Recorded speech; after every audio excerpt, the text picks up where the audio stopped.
Dear friends, brother and sister, आज मैं आपके सामने पुनः बिहार लोक सेवा आयोग के सिलेबस पर आधारित यूपीएससी के सिलेबस पर आधारित सोशल एंथ्रोपोलॉजी का बहुत ही महत्वपूर्ण विषय बिंदु लेकर आया हूँ।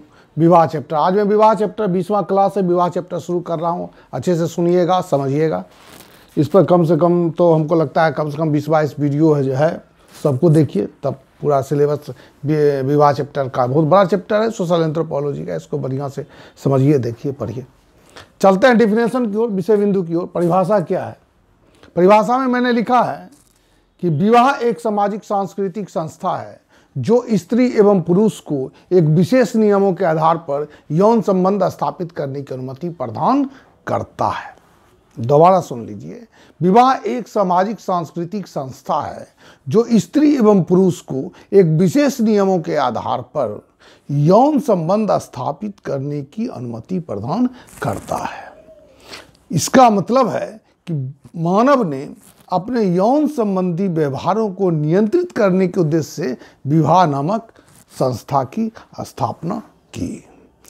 कहने का मतलब है विवाह यौन संबंध स्थापित करने की सामाजिक सांस्कृतिक अभिव्यक्ति है। क्लियर है दोस्तों? चलिए, सामाजिक सांस्कृतिक अभिव्यक्ति हर जगह पे आया है। इसका मतलब क्या होता है? इसका मतलब है कि समाज के द्वारा स्वीकृत है। विवाह के अंतर्गत जो यौन व्यवहार है, जो हमारा यौन क्रिया है, वह क्या है? समाज के द्वारा स्वीकृत है और संस्कृति के द्वारा क्या है? परिभाषित है। संस्कृति क्या है? यहाँ पर जो विवाह संपन्न होता है, क्या होता है उसमें? प्रथा है, परंपरा है, मटकोर है, विवाह गीत है, बाराती है ना, मरवा सिस्टम है, नाच गान है, विवाह के गीत है। ये तमाम जो प्रथा एवं परंपरा है, यह जो है संस्कृति के द्वारा क्या है? परिभाषित है। और ये जो व्यवहार है हमारा सांस्कृतिक व्यवहार, वो समाज के द्वारा क्या है? स्वीकृत है। यानी विवाह यौन संबंध स्थापित करने की सामाजिक सांस्कृतिक अभिव्यक्ति है। यानी समाज के द्वारा स्वीकृत व्यवहार है एवं संस्कृति के द्वारा परिभाषित व्यवहार है। चलिए दोस्तों, एक रॉयल एंथ्रोपोलॉजिकल इंस्टीट्यूट है, उसके अनुसार परिभाषा क्या है थोड़ा देख लेते हैं। Marriage is union between a man and A woman such that the children born to the woman are recognized as legitimate, वैधता प्रदान करना of spring of both partners. बच्चे को वैध प्रदान करता है, वैधता प्रदान करता है। अगर लड़का एवं लड़की के बीच, स्त्री एवं पुरुष के बीच जो यूनियन है, उससे जो बच्चे उत्पन्न होंगे, उसको वैधता प्रदान करता है कि वह बच्चे किसके हैं। चलिए हिंदू धर्म की ओर चलते हैं दोस्तों। हिंदू धर्म के अंतर्गत विवाह को एक धार्मिक संस्कार माना गया है तथा इसे जीवन के अंतिम लक्ष्य यानी मोक्ष प्राप्ति के साधन के रूप में स्वीकार किया गया है। हिंदू धर्म के अंतर्गत 8 स्वरूप पाए जाते हैं विवाह के, और पुरुषार्थ जो है धर्म अर्थ काम मोक्ष, यह जो मोक्ष है, पुरुषार्थ के अंतिम बिंदु जो मोक्ष है, उसको लक्ष्य प्राप्ति का साधन विवाह को माना गया है। चलिए, वेस्टरमार्क ने विवाह के नेचर को समझाते हुए, विवाह के प्रकृति को समझाते हुए या स्पष्ट करते हुए इसमें 3 विशेषताओं का उल्लेख किया है। ये बहुत इंपॉर्टेंट है दोस्तों, इसको थोड़ा ध्यान से सुनिएगा। पहला है विवाह एक सामाजिक सांस्कृतिक संस्था है। दूसरा है बच्चे का पितृत्व का निर्धारण होता है, यानी बच्चे का पिता कौन है यह विवाह से ही निर्धारित होता है कि कौन माँ है कौन बाप है। तीसरा नंबर है यह एक आर्थिक संस्था भी है, क्योंकि विवाह का प्रभाव पति पत्नी के संपत्ति के अधिकारों पर भी पड़ता है। इस प्रकार से वेस्टरमार्क ने विवाह के प्रकृति को स्पष्ट करते हुए इन 3 विशेषताओं का उल्लेख किया है। यानी विवाह में इन 3 बिंदु का विशेषताओं का समावेश रहता है। चलिए, क्लियर हो गया दोस्तों? ऐसे सिंपल जो परिभाषा है, सबसे बेस्ट परिभाषा है, उसको फिर से हम लिख देते, यहाँ लिखा भी हूँ, बोल भी देता हूँ। विवाह एक सामाजिक सांस्कृतिक संस्था है जो स्त्री एवं पुरुष को विशेष नियमों के आधार पर यौन संबंध स्थापित करने की अनुमति प्रदान करता है। क्लियर दोस्तों? सामाजिक सांस्कृतिक संस्था। अब है विवाह के प्रकार, टाइप्स ऑफ मैरिज। बहुत तरह के विवाह के प्रकार हैं, लेकिन 3 मुख्य प्रकार हैं। मोनोगेमी, एकल विवाह, एक स्त्री का एक पुरुष के साथ विवाह, मोनोगेमी। ये आधुनिक समाज की विशेषता है। आधुनिक समाज में एक स्त्री का एक पुरुष के साथ ही विवाह होता है। दूसरा है पॉलीगेमी, यानी बहु विवाह, एक स्त्री का अनेक व्यक्तियों से विवाह और एक व्यक्ति का अनेक स्त्रियों से विवाह, ये दोनों का समावेश इसमें पाया जाता है, इसलिए इसे बहु विवाह के नाम से जाना जाता है। यह 2 प्रकार का है दोस्तों। देखिए, पॉलीगेमी 2 प्रकार का है। पॉलीगैनी, पॉली प्लस गैनी, यहाँ है पॉली प्लस गैनी। Poly means more than one, गैनी मीन्स लेडी, यानी स्त्री। बहुपत्नी विवाह, नागा ट्राइब में और युगांडा की बगांडा जनजाति में बहुपत्नी विवाह का प्रचलन पाया जाता है। नागा ट्राइब और बगांडा ट्राइब, ये भी 2 प्रकार के होते हैं दोस्तों। एक पक्षीय बहुपत्नी विवाह या स्वतंत्र बहुपत्नी विवाह। एक पक्षीय बहुपत्नी विवाह के अंतर्गत उसकी जितनी भी पत्नियां होती है सब आपस में बहन होती है, यानी एक उसकी पत्नी होती है और जो सालियां होती है वो भी पत्नी के रूप में ही रहती है। दूसरा है स्वतंत्र बहुपत्नी विवाह, यानी उसकी जितनी भी पत्नियां हैं एक व्यक्ति की, वो सभी पत्नियां अलग अलग घरों से है, अलग अलग गोत्रों से उसे प्राप्त हुई है। अगला आप चलते हैं दोस्तों, बहुपति विवाह, एक स्त्री का अनेक पुरुष के साथ विवाह, बहुपति विवाह, पॉली प्लस एंट्री के नाम से यह जाना जाता है। अब है यहाँ पर एक बात गौर करने लायक है दोस्तों कि बहुपति विवाह यानी एक स्त्री का एक से अधिक पुरुषों के साथ विवाह को बहुपत्नी विवाह कहते हैं। ऐसी स्थिति में जनजातीय समाज में यह निर्धारित करना मुश्किल हो जाता है बच्चे का पिता कौन है। बच्चे का पिता कौन है, चूंकि एक स्त्री के अनेक पति हैं, अब बच्चा किसका है ये एक समस्या होता है। इसको ज्ञात करना बहुत आवश्यक माना जाता है। ये भी 2 प्रकार के होते हैं दोस्तों, फ्रेटर्नल पॉलीएंड्री, मतलब भ्रातृ बहुपति विवाह। जब सभी पति आपस में भाई भाई होते हैं तो उसे भ्रातृ बहुपति विवाह यानी फ्रेटर्नल पॉलीएंड्री के नाम से जाना जाता है। इसको एडेल्पिक के नाम से भी जाना जाता है, मैंने लिख दिया है कहीं पर, यहाँ लिखा गया एडेल्पिक। देखिए, खासी जनजाति और टोडा जनजाति, ये खासी और टोडा जनजाति में बहुपति विवाह का प्रचलन पाया जाता है।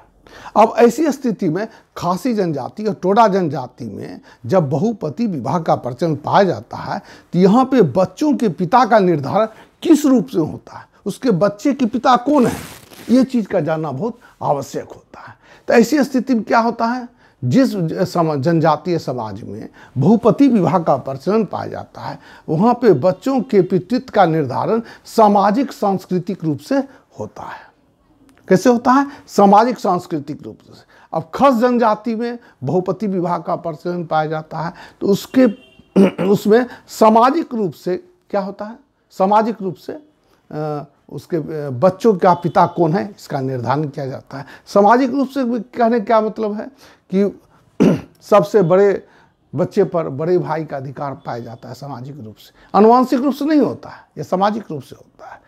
उसके बाद जो बच्चे होंगे तो दूसरा जो बड़ा भाई है या मंझला भाई है उसका अधिकार पाएगा, तीसरा बच्चे होंगे तो तीसरा छोटा भाई का उस पर अधिकार पाया जाता है। अब बच्चे भी ऐसा नहीं, बच्चे भी सबसे बड़े जो पिता हैं उसको जो सबसे बड़े पिता हैं उसके भाई जो पति में जो सबसे बड़े हैं उसको नाम से पुकारते हैं बाड़ी बाबा, इसके बाद डांगड़ बाबा, इसके बाद भेदी बाबा। ये खस जनजाति में ऐसा पाया जाता है।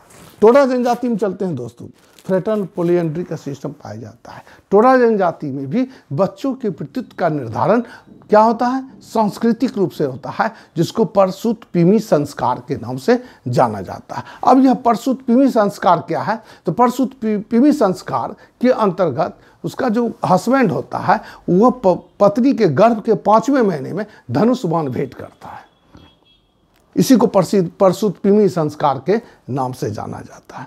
तो जो व्यक्ति धनुष बाण भेंट करता है यानी परसुत्पिमी संस्कार का पूरा करता है, वही होने वाले बच्चे के पिता कहलाता है। और जब तक वो नहीं होगा, जब तक बच्चे होते रहेंगे, जो इस संस्कार को करेगा वही बच्चे का सब पिता बनाया जाएगा। तो इस प्रकार से हम लोग क्या देखते हैं कि ये जो फ्रैटर्नल पॉलीएंड्री है, भ्रातृ बहुपति विवाह का प्रचलन जो है, वहाँ पे बच्चों के पिता का जो निर्धारण होता है, बच्चों के प्रतित्व का निर्धारण जो होता है, बच्चों का पिता कौन है इस बात का जो निर्धारण होता है, वह सामाजिक सांस्कृतिक रूप से होता है। इसका उदाहरण खस एवं टोडा जाति है। अगला पॉइंट चलते नन फ्रैटर्नल पॉलीएंड्री और भ्रातृ बहुपति विवाह। जब किसी स्त्री के सभी पति आपस में भाई भाई नहीं होते हैं तो वो क्या होते हैं, नॉन फ्रैटर्नल पॉलीएंड्री के नाम से जाना जाता है। अब ऐसा क्या है, कहाँ पे पाया जाता है ऐसा सिस्टम? मालाबार का नायर परिवार में इस प्रकार के विवाह का प्रचलन पाया जाता है। इतना ही नहीं, मालाबार का नायर परिवार मातृसत्तात्मक ज्वाइंट फैमिली है, मैट्रियार्कल ज्वाइंट फैमिली भारत का है। चलिए आगे पर चलते हैं दोस्तों, क्लियर हो गया ये तीन। अगला चलते हैं ग्रुप मैरिज, समूह विवाह क्या है।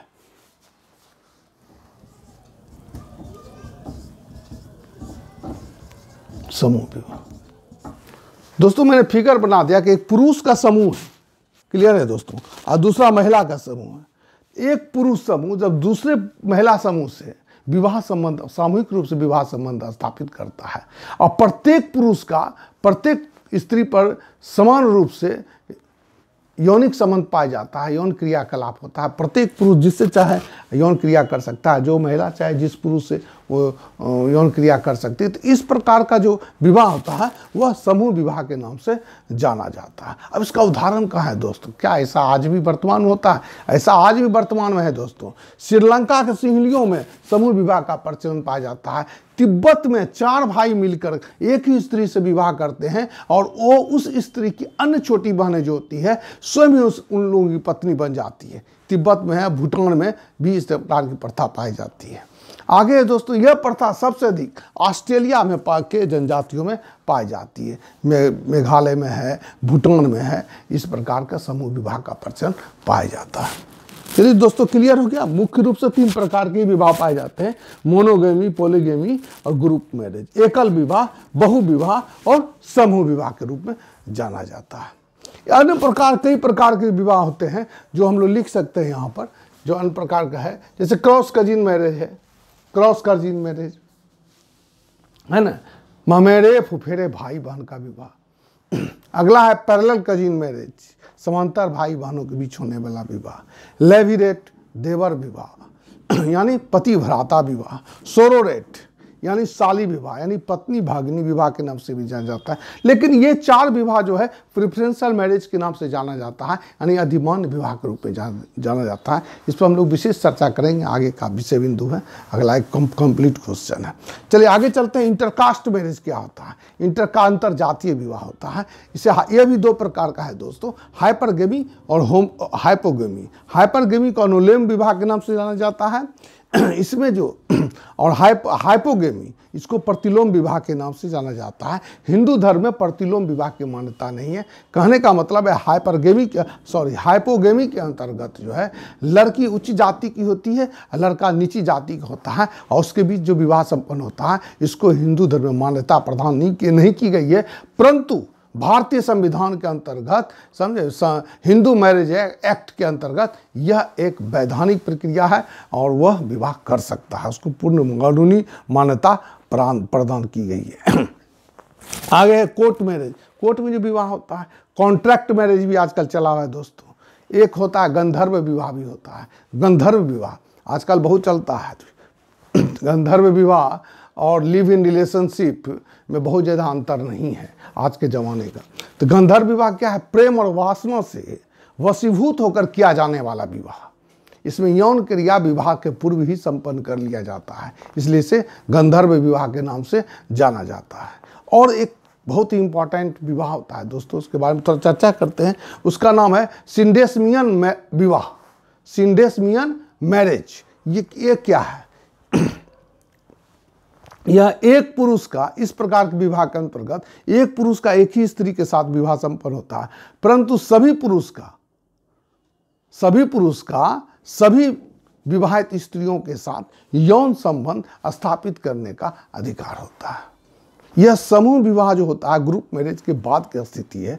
यह तीसरा स्थिति है जब मैरिज का विकास होने लगा था, तो इस प्रकार का विवाह उस समय संपन्न किया जाता था। तो दोस्तों चलते हैं, ये विवाह की परिभाषा हो गया, विवाह के प्रकार हो गया। अब जो है सो आगे जो है सो हम लोग पढ़ेंगे, जो अगला पॉइंट है उसी ओर चलेंगे अगले क्लास में।